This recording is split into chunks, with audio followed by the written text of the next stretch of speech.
करीब 3,30,000 क्यूसेक पानी जो ताजे वाला यानी कि जो हमारे हथनीकुंड बैराज है वहाँ से छोड़ा गया है। तो वो 2 दिन लगते हैं लगभग फरीदाबाद तक पहुँचने के लिए।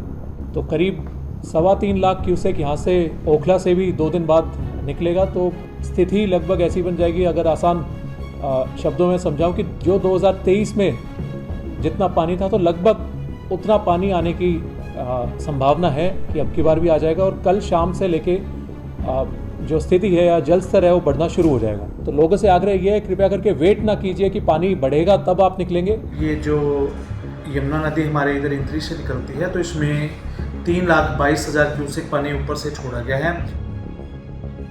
सभी गांवों में जो यमुना के आसपास के 12-13 गांव हैं उन सभी में अनाउंसमेंट करवा दी गई है और सभी को ये हिदायत दी गई है कि सभी अपने अपने घरों में रहें, बेवजह बिना वजह ना तो खेतों में जाएं, ना यमुना की तरफ जाएं और ना बाहर निकलें। पहाड़ों में हो रही मूसलाधार बारिश से जहां यमुना नदी उफान पर है, वहीं यमुना से सटे इलाकों में बाढ़ का खतरा बढ़ गया है। हथनीकुंड बैराज से आज 3,25,000 क्यूसेक पानी छोड़ा गया है, जिससे यमुना किनारे बसे गांव में बाढ़ का खतरा बढ़ गया है। हरियाणा में यमुना नदी फरीदाबाद और इंद्री से होकर भी गुजरती है। ऐसे में फरीदाबाद समेत इंद्री में भी यमुना से सटे गांव में जिला प्रशासन ने मुनादी करवा दी है और लोगों से अपील की जा रही है कि समय रहते जगह और घरों को खाली करके सुविधा शेल्टर होम में चले जाएं, ताकि नुकसान से बचा जा सके। जैसा कि आप देख रहे हैं कि बारिश जो पहाड़ों में थोड़ी ज़्यादा हो रही है, तो यमुना में भी जो जल स्तर है वो थोड़ा बढ़ा है अब की बार। तो करीब 3,30,000 क्यूसेक पानी जो ताजे वाला यानी कि जो हमारे हथनीकुंड बैराज है वहाँ से छोड़ा गया है। तो वो 2 दिन लगते हैं लगभग फरीदाबाद तक पहुँचने के लिए। तो करीब 3.25 लाख क्यूसेक यहाँ से ओखला से भी 2 दिन बाद निकलेगा। तो स्थिति लगभग ऐसी बन जाएगी, अगर आसान शब्दों में समझाऊं, कि जो 2023 में जितना पानी था तो लगभग उतना पानी आने की संभावना है कि अब की बार भी आ जाएगा। और कल शाम से लेके जो स्थिति है या जल स्तर है वो बढ़ना शुरू हो जाएगा।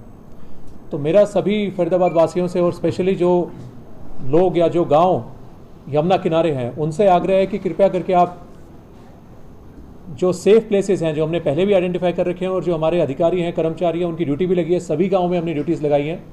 तो उनने जो चयनित कर रखी हैं, चाहे वो अपना कम्युनिटी सेंटर हो, चाहे कोई स्कूल हो, चाहे कोई प्राइवेट या सरकारी स्कूल हो, जैसे कि बसंतपुर एरिया में हमने एक प्राइवेट स्कूल लिया है जो शेल्टर हमने बनाया है, और जो बाकी गांव हैं उसमें सरकारी स्कूल या फिर हमने कम्युनिटी सेंटर जो ऊंचाई पे जो हैं वहाँ पे वो लिए हैं हमने।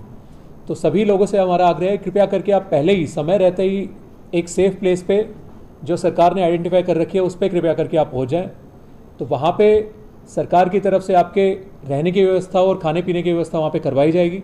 इसके साथ ही हमने डॉक्टर्स की भी ड्यूटी लगाई है कि वो भी जो भी लोग अफेक्टेड हैं तो उनका भी अगर जांच वगैरह करनी हो या चाहे कोई किसी को बीमारी है या फिर बुखार वगैरह भी है तो उसके लिए भी दवाई की व्यवस्था वहाँ पे हम रखेंगे। इसके साथ ही अब पशुओं के लिए भी जो वेटनरी हमारे डॉक्टर्स हैं तो उनकी भी ड्यूटी हमने लगाई है, तो उनके लिए भी डॉक्टर्स या दवाइयाँ मौजूद रहेंगी वहाँ पे। तो लोगों से आग्रह ये है, कृपया करके वेट ना कीजिए कि पानी बढ़ेगा तब आप निकलेंगे, क्योंकि लास्ट टाइम भी 2023 में भी देखने में आया था कि लोग वेट कर रहे थे कि जी पानी अब रिसीड हो जाएगा या फिर इससे आगे नहीं बढ़ेगा तो मैं फर्स्ट फ्लोर पे चला जाऊंगा। तो कृपया करके ये ना करें। एडमिनिस्ट्रेशन की तरफ से सभी एरिया में पूरे बसंतपुर से लेकर मोना तक वार्निंग है कि 2023 तक का लेवल टच करने की संभावना है। तो कृपया करके आप सेफ प्लेसेस पे पहले ही चले जाएं, क्योंकि 2 साल पहले अगर बाढ़ आई थी तो आपको पता ही है कितने लेवल तक या कितने घरों तक वो अफेक्टेड रहे थे पानी से। और जो चीज़ देखने को मिली थी कि लोग कई बार जानवरों की वजह से या जो उनके पालतू जानवर चाहे गाय भैंस हो गई या बाकी भी हो गए तो उनकी वजह से अपना घर या अपनी जगह छोड़ के नहीं निकल रहे थे। तो आखिरी में देखने को मिला कि उनकी जान भी खतरे में हुई और उनके पशुओं की जान भी खतरे में हुई। फरीदाबाद जिला प्रशासन के मुताबिक कल शाम तक जल स्तर बढ़ने की संभावना है, इसलिए प्रशासन ने लोगों से अपील करते हुए कहा है कि आज या कल दोपहर तक अपने घरों को छोड़कर सुविधा शेल्टर होम में चले जाएं, नहीं तो 2023 की तरह जान माल का नुकसान झेलना पड़ सकता है। इसी तरह इंद्री में भी जिला प्रशासन ने यमुना किनारे बसे गांव में बाढ़ की मुनादी करा दी है। यहां प्रशासन ने बताया कि यमुना का जलस्तर काफी बढ़ने वाला है, जो कि तटबंधों को तोड़कर गांव में घुसकर तबाही मचा सकता है। ऐसे में लोग सुरक्षित स्थानों पर चले जाएं। यमुना नदी हमारे इधर इंद्री से निकलती है तो इसमें 3,22,000 क्यूसेक पानी ऊपर से छोड़ा गया है। तो प्रशासन ने इसके लिए पुख्ता इंतजाम कर रखे हैं। हमने रेत के सैंड के बैग्स भरवा रखे हैं। 15,000 थे हमारे पास, तो और भी भरे जा रहे थे। जेसीबी मशीनों का इंतजाम कर रखा है, पोपलाइन मशीन्स का इंतजाम कर रखा है और लेबर भी लगा रखे है ताकि कोई इशू होगा तो रिजोल्व कर लिया जाएगा समय रहते। सर, आपके द्वारा गांव-गांव में मुनादी कराई गई है यमुना के पास? हाँ जी, सभी गांवों में जो यमुना के आसपास के 12-13 गांव हैं उन सभी में अनाउंसमेंट करवा दी गई है और सभी को ये हिदायत दी गई है कि सभी अपने अपने घरों में रहें। बेवजह बिना वजह ना तो खेतों में जाएं, ना यमुना की तरफ जाएं और ना बाहर निकलें, अपना घर में रहें।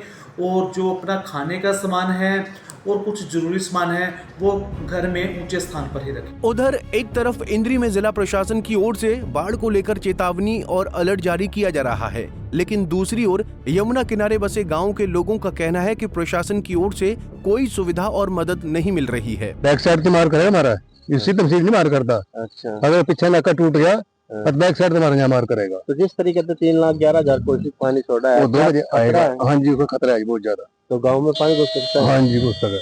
तो कितना नुकसान? बहुत ज्यादा नुकसान है, माल डंगर का भी है, घर मकान का भी है, भूख प्यास का भी है, सब चीज का खतरा है जी। प्रशासन की तरफ से किस तरह के इंतजाम किए गए हैं? हाँ जी, प्रशासन तो बात नहीं आ रहा है यहाँ से, जो बात कोई इंतजाम है? इस टाइम कोई इंतजाम नहीं है जी, इस टाइम कोई इंतजाम नहीं। अच्छा, किस तरह का कोई इंतजाम नहीं है इस टाइम नहीं है, इस टाइम तो गुरुद्वारे करके है, मेहरबानी बात। हाँ, गरीब आदमी गुरुद्वारा। क्या नाम है आपका? मेरा नाम जात सिंह है जी। ठीक है। बहुत ज्यादा बता रही जी, 4.25 लाख के आसपास पानी बता रहे हैं। तो इधर ये जो कलसोरा माइनिंग लग रही है तो उसमें अभी सुनने में आया था, अभी उसमें माइनिंग में पानी बढ़ गया है। पिछली बार ज्यादा पानी था? नहीं, अब की बार ज्यादा पानी है। पिछली बार 1.5 लाख के आसपास पानी था, अब की बार 4.25 लाख के आसपास पानी है। कौन सा गाँव है? सैयद छपरा।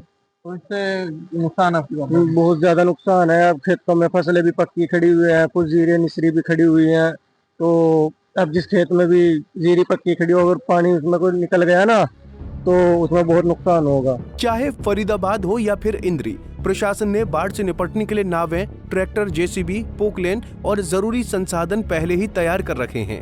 आपदा प्रबंधन दल को 24 घंटे अलर्ट मोड पर रखा गया है। आपको बता दें कि मौसम विभाग का अनुमान है कि आने वाले दिनों में बारिश और तेज हो सकती है, जिससे यमुना का जलस्तर और बढ़ने की आशंका है। फरीदाबाद से पूजा शर्मा और इंद्री से मेनपाल कश्यप, पंजाब केसरी टीवी। हमसे जुड़े रहने के लिए हमारे YouTube चैनल को सब्सक्राइब करें और नई वीडियो की नोटिफिकेशन के लिए बेल आइकॉन को दबाएं। अगर आप ये वीडियो Facebook पर देख रहे हैं तो लाइक जरूर करें और ज्यादा से ज्यादा शेयर करें। धन्यवाद।